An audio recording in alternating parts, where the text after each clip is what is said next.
teman-teman, selamat datang kembali dan selamat jumpa kembali dengan saya. Kali ini, saya akan membawakan sebuah cerita nyata misteri dengan judul Hantu Muka Rata. Tapi sebelum kita masuk lebih jauh lagi, jangan lupa untuk subscribe, like, comment, dan share link YouTube ini ke teman-teman kalian yang menyukai kisah-kisah horor. Cerita ini berawal dari sebuah perjalanan dinas di tahun 2010 ke Jakarta untuk mendampingi siswa-siswi Grafika SMKN 3 Balikpapan melaksanakan pembelajaran di Polimedia Kreatif, wilayah Sarengseng Sawah, Jakarta. Seperti menjadi kelaziman pada masa itu, ada sebuah keharusan yang harus diikuti oleh para siswa Grafika SMKN 3 Balikpapan untuk mengikuti pendidikan dan pelatihan kegrafikaan yang dipusatkan di Polimedia Kreatif Jakarta. Kegiatan diklat ini bukan seperti kegiatan studi banding yang kalau kasarnya bisa kita sebut sebagai jalan-jalan yang terselubung. Tapi ini betul-betul diklat yang diikuti sebagian siswa grafika pada tingkat 2 atau kelas 11 selama 1 minggu. Dengan jadwal belajar di kelas maupun di lab praktikum yang kesemuanya dibimbing langsung oleh dosen Polimedia Kreatif Jakarta.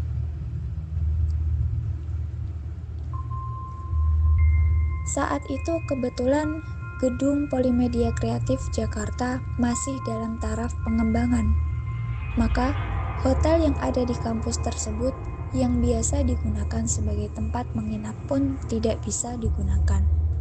Dan akhirnya, kami memilih untuk menginap di P4TK Bahasa di daerah Jalan Gardu di wilayah Lenteng Agung, Jakarta. Sebenarnya, jarak antara P4TK Bahasa yang dijadikan tempat menginap tidaklah begitu jauh dengan Polimedia Kreatif Jakarta. Tapi, kalau dilalui dengan berjalan kaki, lumayan pegel juga. Anehnya, sebagian siswa grafika ada yang memilih berjalan kaki sehabis belajar di Polimedia menuju penginapan setiap harinya. Katanya sih sambil menikmati kota Jakarta. Dan memang benar juga, kalau kami sering bandingkan antara naik bis antar jemput dengan jalan kaki, waktunya hampir sama. Bahkan seringkali bis yang ditumpangi para siswa lebih lambat sampainya dibandingkan dengan kami yang berjalan kaki. Ini dikarenakan bisnya harus mengambil jalan yang harus memutar jauh dan belum lagi menerabas kemacetan jam pulang kantor. Sebenarnya cerita misteri hantu muka rata bukan pada kegiatan diklatnya, karena sebenarnya di gedung Hotel Polimedia sendiri memiliki cerita misteri yang lain waktu akan saya ceritakan kembali. Cerita hantu muka rata sendiri terjadi saat hari terakhir berada di Jakarta. Tepatnya saat malam terakhir sebelum kami meninggalkan Jakarta untuk kembali ke kota Balikpapan tercinta. Saat itu, karena penerbangan Bandara Soekarno-Hatta menuju Bandara Sepinggan Balikpapan dilakukan pagi hari, maka jadwal kami meninggalkan penginapan P4TK Bahasa harus pagi-pagi sekali. Dan setelah berkoordinasi dengan pihak pengelola P4TK Bahasa, bahwa sarapan pagi baru dimulai jam 6 pagi. Padahal kami ke bandara sebelum jam 5 pagi. Akhirnya kami memutuskan untuk memesan sarapan pagi di KFC yang kebetulan berada di mulut gang P4TK Jalan Gardu. Waktu itu, saya bersama dengan rekan saya, sebut saja namanya Pak Sangs, berjalan kaki menuju ke KFC yang berada di mulut gang pada sekitar 10:30 malam. Saat itu masih banyak orang yang berseliweran, baik dari dalam maupun dari luar. Bahkan, kami sempat bertegur sapa dengan petugas keamanan lingkungan setempat yang sedang menjaga portal. "Selamat malam, Pak. Permisi," tegur kami. Dan bapak petugas kamling tersebut menjawab dengan ramah, "Malam, Pak." Beliau juga bertanya kepada kami, "Mau kemana?"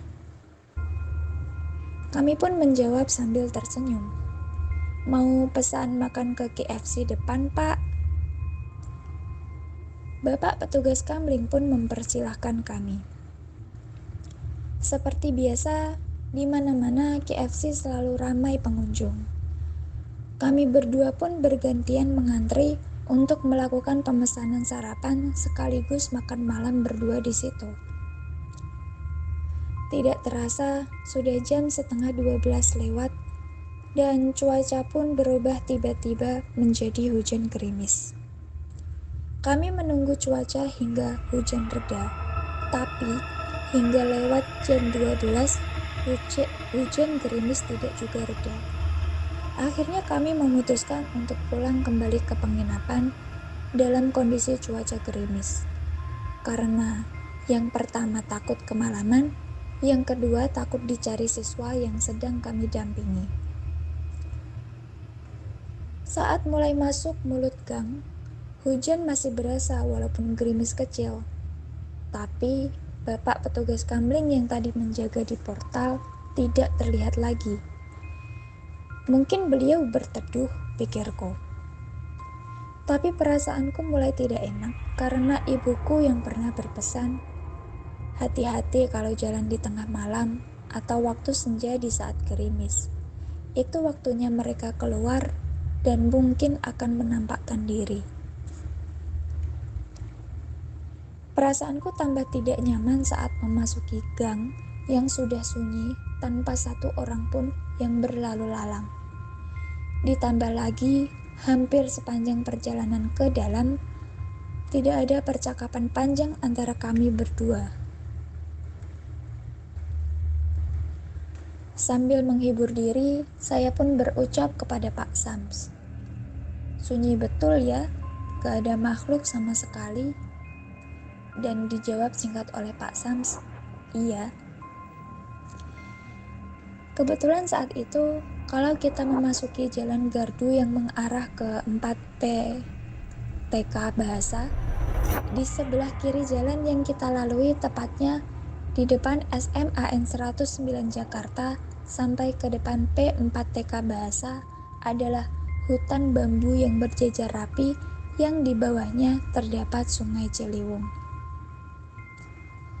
Perjalanan menuju penginapan terasa seram, membuat bulu kuduk berdiri. Saat kami mulai melewati hutan bambu yang ada di sebelah kiri jalan, tapi dasar penasarannya dan menghibur diri, saat mulai melewati hutan bambu yang ada di depan SMAN 109 Jakarta, mataku sengaja kutengokkan ke arah gedung sekolah tersebut. Pikiranku saat itu cuma satu, malas melihat sesuatu yang ada di hutan bambu yang sangat rimbun tersebut. Tidak tahunya, perasaan saya jadi berubah penasaran saat melihat gedung SMAN 109 Jakarta. Mulai dari ujung pagar sekolah tersebut, saya berpikir, kok tidak ada yang jaga sih sekolah ini? Perjalanan dari ujung pagar ke pintu gerbang sekolah menurutku mungkin ada sekitar 50 meteran lebih.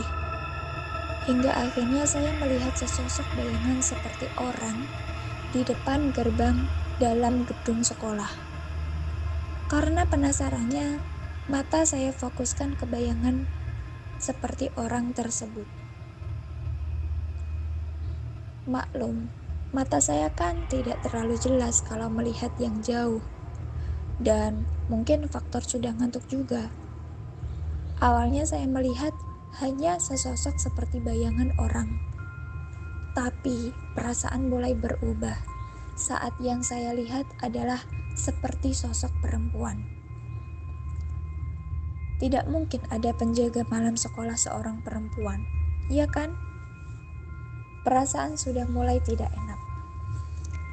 Tapi karena memang penasaran, mata saya tetap fokuskan ke sosok bayangan tersebut. Ciri-cirinya sudah mulai terlihat jelas. Berambut panjang, menggunakan pakaian panjang berwarna putih. Nah kan, ada yang jaga, pikirku. Tapi seketika langsung berubah pikiran. Kok perempuan berambut panjang dan berpakaian panjang berwarna putih? Pertanyaan dan perasaan penasaran masih berkecamuk di dalam kepalaku. Tanpa aku tanyakan juga ke Pak Sams yang sedari tadi cuma diam saja. Hingga pada akhirnya perasaanku sudah sangat-sangat tidak enak setelah melihat wajahnya yang tidak ada bentuk alias muka rata. Ketakutanku bertambah di saat sesosok makhluk seperti wanita itu berubah menjadi dua. Iya, hantu muka ratanya bukan cuma satu, tapi dua. Satu besar, seperti seorang perempuan dewasa, dan satu lagi kecil, seperti seorang anak kecil.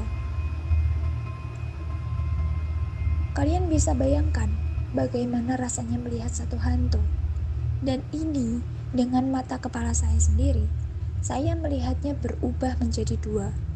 Tanpa merubah irama langkah kaki, saya mencoba untuk bergegas meninggalkan melewati gerbang sekolah tersebut. Tanpa memberitahu kepada Pak Sams apa yang telah saya lihat di sekolah itu, biar beliaunya tidak merasa takut juga. Sekedar informasi buat yang belum tahu, bahwa antara gedung P4TK Bahasa dengan gedung SMAN 109 Jakarta hanya dipisahkan oleh pagar. Biasanya kami pulang selalu melewati pintu samping biar lebih cepat sampai ke barak tempat kami menginap. Tapi kali ini saya memilih untuk melalui pintu tengah agar tidak melewati pagar samping yang bersebelahan dengan gedung SMAN 9 Jakarta tersebut. Pikirku, jangan sampai hantu muka ratanya mengikuti kami dari samping pagar sekolah. Tiba di kamar, saya langsung mencuci tangan, kaki, dan berbasuh. Kebiasaan ini sudah saya lakukan lama sebelum adanya protokol kesehatan untuk mencegah penularan COVID-19 yang saat ini sedang menjadi pandemi di seluruh dunia. Untuk menghindari hal-hal yang tidak diinginkan, malam itu saya coba untuk tidur dengan menghadap ke dinding, dengan bacaan doa terlengkap yang pernah saya pelajari. Pikiran saya cuma satu, jangan sampai hantu muka rata itu mengganggu siswa-siswi saya yang sedang beristirahat dan tidak tahu apa-apa tentang cerita hantu muka rata di depan SMAN 109 Jakarta itu. Iya, yang saya takutkan hantu muka ratanya mengganggu para siswa. Kalau dia mengganggu saya, insya Allah saya masih bisa menghadapinya, pikirku sebelum tidur. Alhamdulillah, akhirnya malam itu saya bisa tidur tanpa mimpi buruk, walaupun dengan perasaan takut yang sangat-sangat besar. Tibalah pagi menjelang, kami berangkat ke Bandara Soekarno-Hatta selepas sholat subuh. Tak lupa saat melewati SMAN 109, saya menyempatkan untuk melihat keadaan gerbang sekolah yang telah membuat saya tidur dengan doa terlengkap semalam. Dan tidak ada apa-apa. Alhamdulillah, hantu muka ratanya sudah pulang kembali ke alamnya. Setibanya di Bandara Soekarno-Hatta, masih ada waktu untuk sarapan dan ngobrol dengan rombongan sambil menunggu waktu boarding. Awalnya saya mencoba untuk bertanya kepada Pak Syams, apakah semalam saat melewati gerbang SMAN 109 melihat makhluk aneh? Pak Syams menjawab, "Tidak ada." "Oh, berarti saya saja yang melihat." Mendengar obrolan saya dengan Pak Sans, ada sebagian siswa saya yang penasaran. "Ada apa, Pak?" tanya beberapa siswa sekaligus. Dan mulailah saya menceritakan tentang cerita nyata misteri hantu Mekarata kepada para siswa dan rombongan saya. "Untungnya Bapak cerita baru sekarang. Coba semalam Bapak cerita, pasti kita tidak ada yang tidur, Pak. Dan paling ngumpul jadi satu seperti ketan semua," celetuk Roy, salah seorang siswa peserta diklat. Dan dilanjutkan tawa ramai sebagian siswa yang mendengarkan cerita dari saya. Jadi, dari pengalaman tersebut, saya berpendapat bahwa makhluk lain yang sering kita sebut sebagai hantu itu sebenarnya ada. Dan apabila kamu tidak siap untuk melihatnya, jangan coba-coba memancingnya untuk keluar atau menampakkan diri. Cerita nyata misteri hantu Mekarata ini adalah pengalaman yang tidak pernah saya lupakan seumur hidup. Semoga kita bisa hidup berdamai, berdampingan dengan makhluk Allah Subhanahu wa Ta'ala tanpa harus mencampuri bahkan merugikan satu sama lain. Wallahu a'lam bishawab.